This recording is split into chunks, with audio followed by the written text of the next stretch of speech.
लोक जनशक्ति पार्टी रामविलास के प्रदेश महासचिव, रफीगंज विधानसभा क्षेत्र के पूर्व लोजपा प्रत्याशी, पूर्व निर्दलीय प्रत्याशी, समाजसेवी एवं वरीय नेता प्रमोद कुमार सिंह से जब संवाददाताओं ने पैतृक आवास कमात गांव में मुलाकात कर औरंगाबाद जिला में उत्पन्न भारी जल संकट, वर्षा पर ही आधारित धान की खेती एवं बिजली विभाग द्वारा मनमानी तरीके से प्रतिदिन अघोषित बिजली कटौती से संबंधित मुद्दे पर जब सवाल पूछा, तो क्या कहा है, खुद सुन लीजिए इनकी ही जुबानी।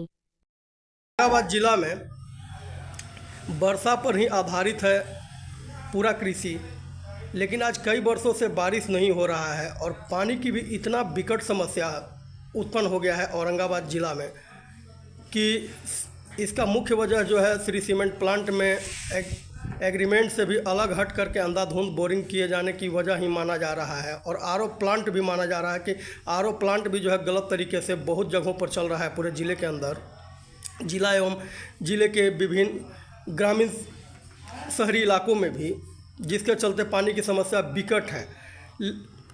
कोई भी जो है मतलब किसान मायूस दिख रहे हैं और मोह भंग हो रहा है लोग को कि हम अब कृषि को छोड़ देंगे। लेकिन आपको देखते हैं कि प्रत्येक वर्ष जो है 50-60 बीघा या 70 बीघा जो भी हो, खेती में अपना धान जो है रोपवा ही लेते हैं, लेकिन बाकी किसान को हम देख रहे हैं कि नहरी इलाका को, कुछ इलाके को छोड़ करके, जैसे आपका गोह प्रखंड में हो गया, उधर नहरी इलाका है, या ओबरा प्रखंड में भी है, उधर नहरी इलाका है। तो जहाँ नहरी क्षेत्र है वहाँ पर धान का फसल जो है देखा जा रहा है कि लगाया गया है, लेकिन बाकी सभी जगहों पर जो है मतलब सुनसान टाण ही नज़र आता है। इस संबंध में आप क्या कहना चाहेंगे? धन्यवाद। मैं किसान हूँ और किसान पर ही आपने सवाल किया।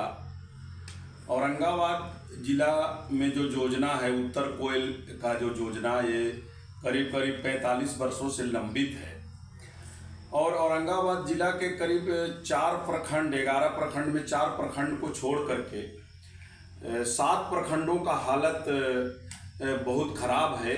और यहाँ के किसान जो हैं वो प्राकृतिक पर निर्भर करते हैं, वर्षा पर निर्भर करते हैं। बरसात हुई तो फसल लगाएंगे, वर्षा नहीं हुई तो फसल नहीं लगेगा। बिजली का साधन अभी उपलब्ध हो गया है, जिसके कारण से लोग, जो सक्षम लोग हैं, वो बोर करवा करके समरसीबल चला करके और खेती कर रहे हैं। उसमें मैं भी शामिल हूँ। आपने सवाल किया कि आप 50-60 बीघा ज़मीन रोप लेते हैं, तो हम भी 7-8 बोरिंग करवाए हुए हैं और बोरिंग से ही हमारा खेती होता है। लेकिन 3 वर्षों से लगातार अल्प वर्षा औरंगाबाद में हो रही है और अल्प वर्षा के कारण जल संकट भी, पेयजल भी व्याप्त है यहाँ पे और खेती के लिए तो बहुत ही मुश्किल हो गया है।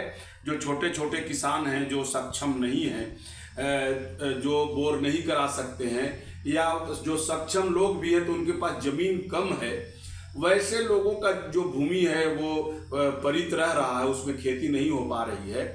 और सरकार का, केंद्र सरकार का भी इस पर कहीं कोई ध्यान नहीं है। और जितना भी जनप्रतिनिधि हुए, ये उत्तर कोयल नहर का एक मुद्दा बना करके, चुनावी मुद्दा बना करके अभी तक चुनाव जीतते गए और किसानों को बेवकूफ़ बनाए।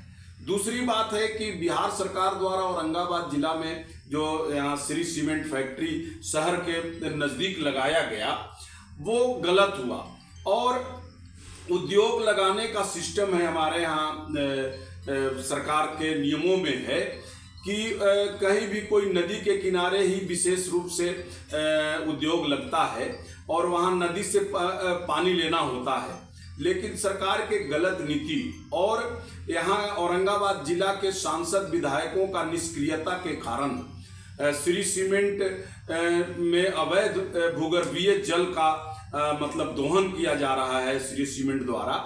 और उसमें कहीं न कहीं मैं तो ये मानता हूँ कि यहाँ जीते हुए जनप्रतिनिधियों का या सरकार में बैठे हुए जो प्रतिनिधि हैं, उनका सहयोग के कारण ही ये अवैध रूप से श्री सीमेंट द्वारा भूगर्भीय जल का दोहन किया जा रहा है। और जिला में पदाधिकारियों के निष्क्रियता के कारण जितना आरओ का फैक्ट्री चल रहा है, जो पानी आरओ द्वारा बेचा जा रहा है, वो भी सब सरकार की गलत नीतियों के कारण है। मैं इसका विरोध करता हूं और निंदा भी करता हूं, और आपके माध्यम से मैं पदाधिकारियों को भी और नेताओं को भी जागृत कराना चाहता हूं कि कम से कम जो ये 7 मौलिक अधिकार हर व्यक्ति को जो प्राप्त है, जल का व्यवस्था करना, सड़क का, किसानों के लिए पानी का, बिजली का, स्वास्थ्य का, ये सब का उपलब्ध सहयोग करे।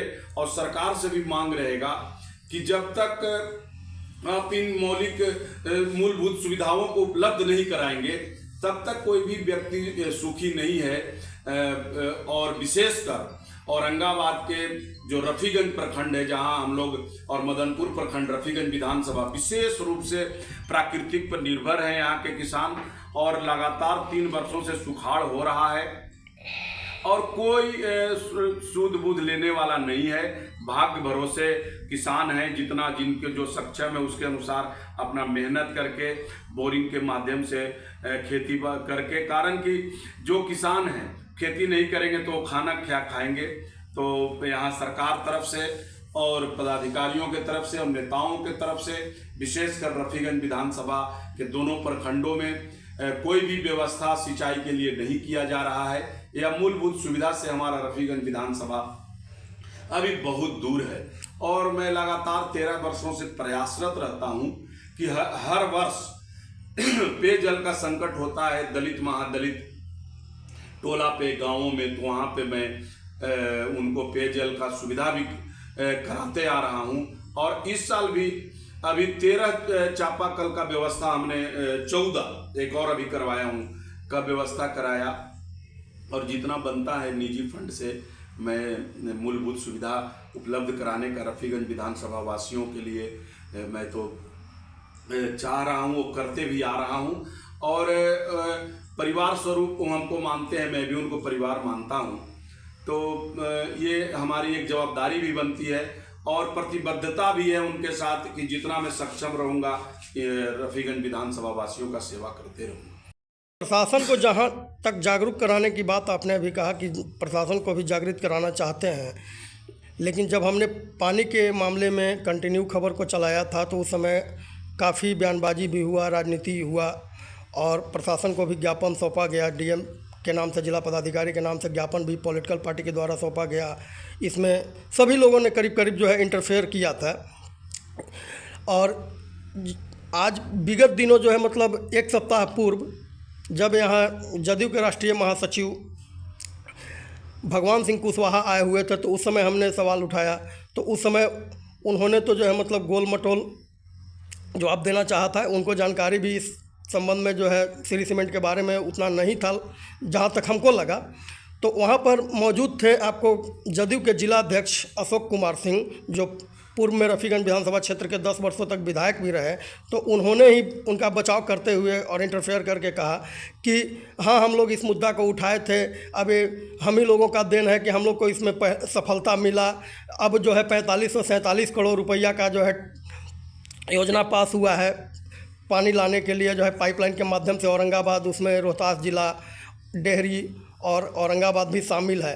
तो हमारा कहने का मतलब है कि श्री सीमेंट प्लांट में जो अंधाधुंध गलत तरीके से बोरिंग किया गया है, नियम कानून को ताक पर रखते हुए, उसकी बात क्यों नहीं करते हैं। अलग जो योजना बनाई जा रही है, तो इस योजना की क्या ज़रूरत है?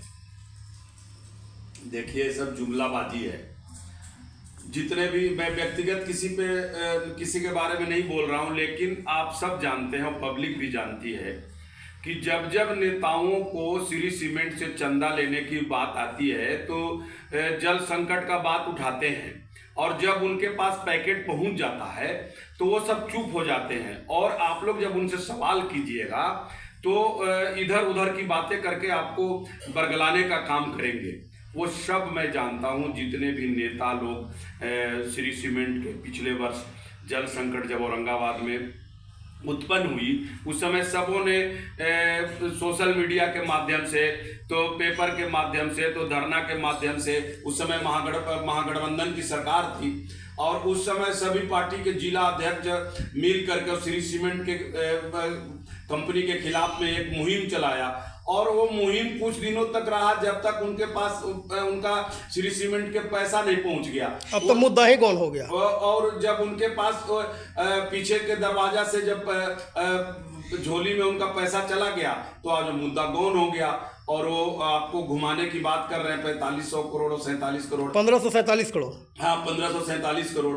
तो वो ये सभी बातें कहने की है, कौन कितना पब्लिक के लिए काम किया है ये सब लोग पब्लिक जान गई है और मैं उन पे क्या कटाक्ष करूं। और वो वैसे नेता सब कोई अपने गिरबान में झांक के देखे कि सिर्फ जब से पद पर भी रहे लोग तो अपना विकास किया। आए थे एक तो किराए के गाड़ी लेकर के जीप और आज 50-50 लाख के गाड़ी से घूम रहे हैं, बच्चों को विदेश में और बड़े बड़े स्कूलों में पढ़ा रहे हैं और सरकारी पैसा से जमीन जायदाद और अपना मकान और बड़े बड़े शहरों में सब खरीद करके लोग राज कर रहा है। लेकिन पब्लिक आज़ादी के 75 साल बाद भी आज खागड़ा के ही मकान में रह रहा है। झोंपड़ी जाके देखे गरीबों के यहाँ की क्या हालत में रह रहे हैं गरीब, तो वहाँ तक तो जाना नहीं है। सब पैरासूट से उतारे हुए प्रत्याशी हैं और पैरासूट से उनको क्या लेना देना। वो तो गठबंधन के वोट से जीत करके विधानसभा चले जाते हैं और दूसरे दिन से अपना और अपने रिश्तेदारों का जो विकास में लग जाते हैं कि हमारा परिवार कैसे संपन्न हो, मेरा बेटा बेटी कैसे अच्छा स्कूल में पढ़े, अच्छा रहन सहन से रहे, बड़े बड़े शहरों में मकान और ये हो। यही उनका काम है। वो पब्लिक के लिए कभी नहीं सोचते हैं और न कभी सोच सकते हैं। अब तो श्री सीमेंट प्लांट में जो बोरिंग किया गया है उसके संबंध में कुछ बात ही नहीं करना चाह रहे थे उस दिन और घुमा करके मुद्दा को जो है 1547 करोड़ रुपया पर ला रहे थे। और अब इनका कहना था कि अब उस समय जो हम लोग धरना प्रदर्शन किए थे, ज्ञापन सौंपे थे, ये जो भी उस संबंध में किए थे तो उसमें हम लोगों को सफलता मिल गया। अब जो है हम लोग यहाँ से श्री सीमेंट प्लांट को प्रदूषण मुक्त करने के लिए और जो है शहर से अलग हटाने के लिए आंदोलन करेंगे। सरकार उन्हीं का है। आंदोलन विपक्षी करता है कि सरकार में बैठे लोग करते हैं। ये बेवकूफ बनाने वाला बात है। आप पत्रकार हैं, आप लोग पढ़े लिखे लोग ही पत्रकार होते हैं। जब आप लोग के पास ऐसा सवाल करते हैं तो आप लोग को खुद जवाब देना चाहिए कि जो सरकार में लोग हैं उनको आंदोलन करने की जरूरत क्या है। आप लोग सत्ता में हैं, 10 साल 5 साल के विधायक हैं, सांसद हैं। आप स्वयं जाइए, सीएम से मिलिए और औरंगाबाद की समस्याओं को रख करके जनता को निजात दिलाइए और जो मूलभूत सुविधा को उपलब्ध कराइए। इतनी बड़ी बड़ी बातें करने की क्या जरूरत है।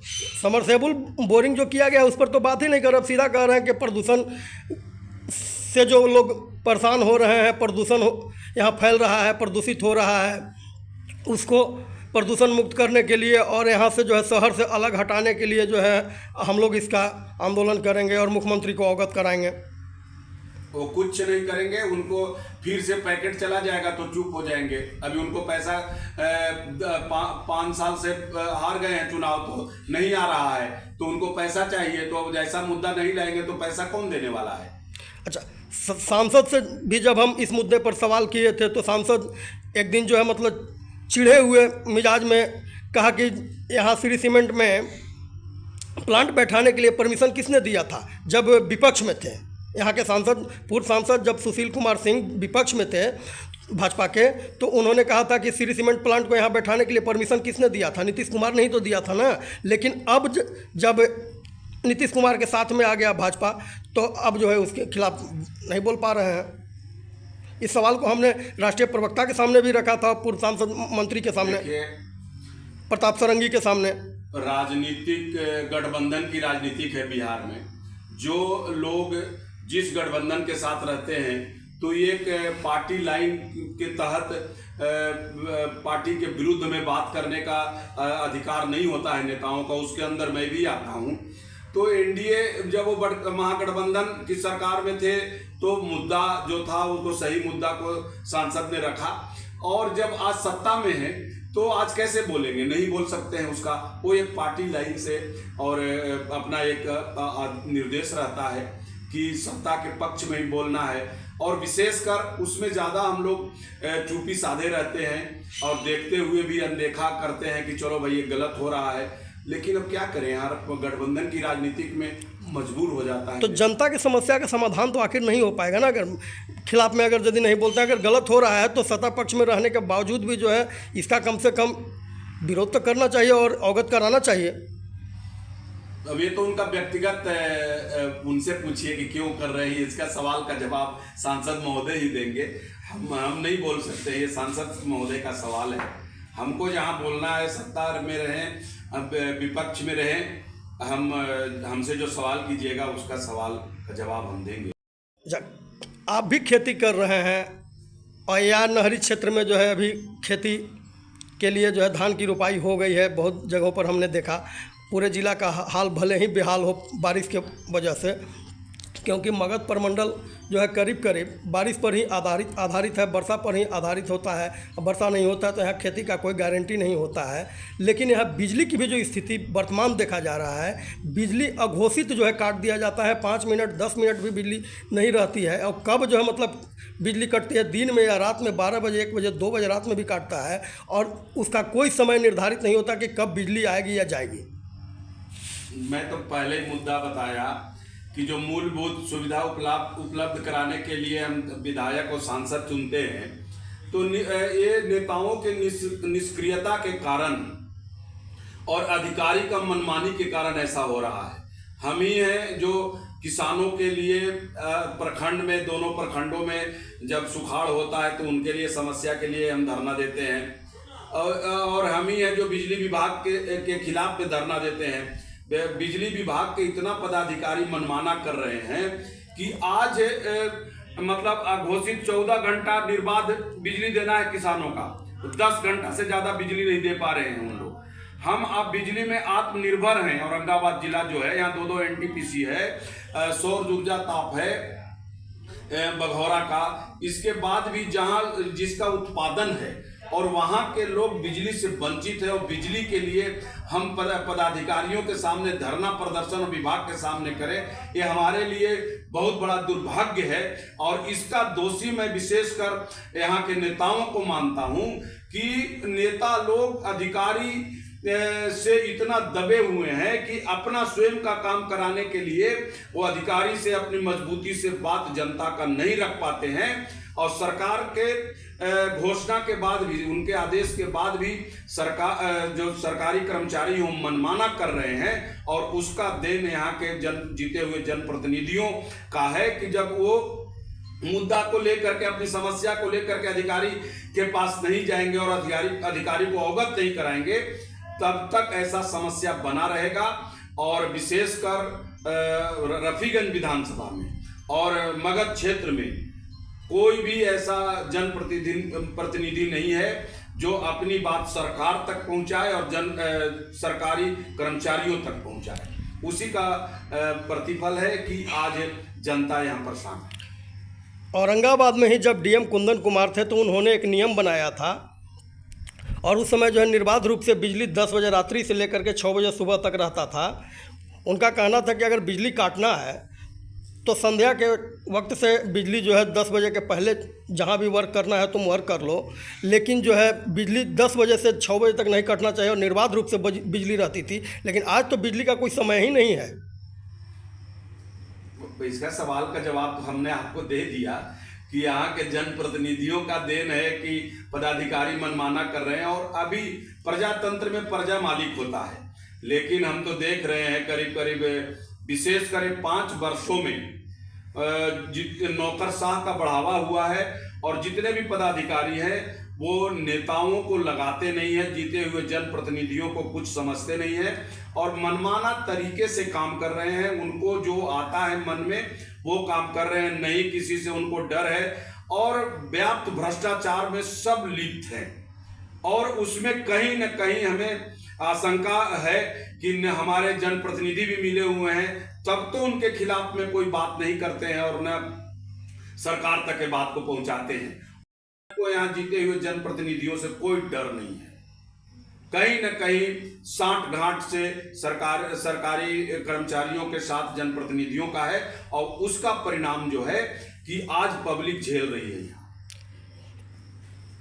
यहाँ औरंगाबाद ज़िले के किसानों को खेती जो है वर्षा पर ही आधारित है और वर्षा हो नहीं रही है, जलस्तर भी काफ़ी नीचे जा रहा है, जिसके वजह से पानी पीने के लिए भी लोग मजबूर है और बिजली भी अघोषित काट दिया जा रहा है, जिसका कोई समय ही निर्धारित नहीं है। तो किसानों को इस संबंध में क्या सलाह देना चाहेंगे? किसान तो देखिए भारतवर्ष का रीढ़ है, और किसान जब जागता है तो आप देखे सरकार को झुकना पड़ा। जब किसान आंदोलन करेगा ना तो सभी लोग वहां पे झुकेंगे और किसानों का जो मांग है वो पूरा होगा। कारण धूप में, मिट्टी में, कीचड़ में ये काम करके किसान और अन्न उपजाता है, और वो अन्न सभी लोग तक पहुंचता है। राष्ट्र हित में वो अनाज काम आता है। गरीब से लेकर के जो खेती नहीं करते हैं, जो उद्योगपति हैं, जो व्यापारी हैं, वो किसानी नहीं करते हैं। तो किसान जो है वो देश का रीढ़ है, और भारतवर्ष में किसान 65% हैं, और किसानों का एक अलग अपने आप में क्षमता है कि जब प्राकृतिक के विरुद्ध में वो लड़ करके और अन्न उपजा करके आपको भोजन करा रहा है, तो अपनी मांग जब अपने औकात में जिस दिन आ जाएगा किसान, उस दिन न कोई सरकार बचेगी और न ही कोई पदाधिकारी बचेगा, और वो जो किसान चाहेगा वो होगा।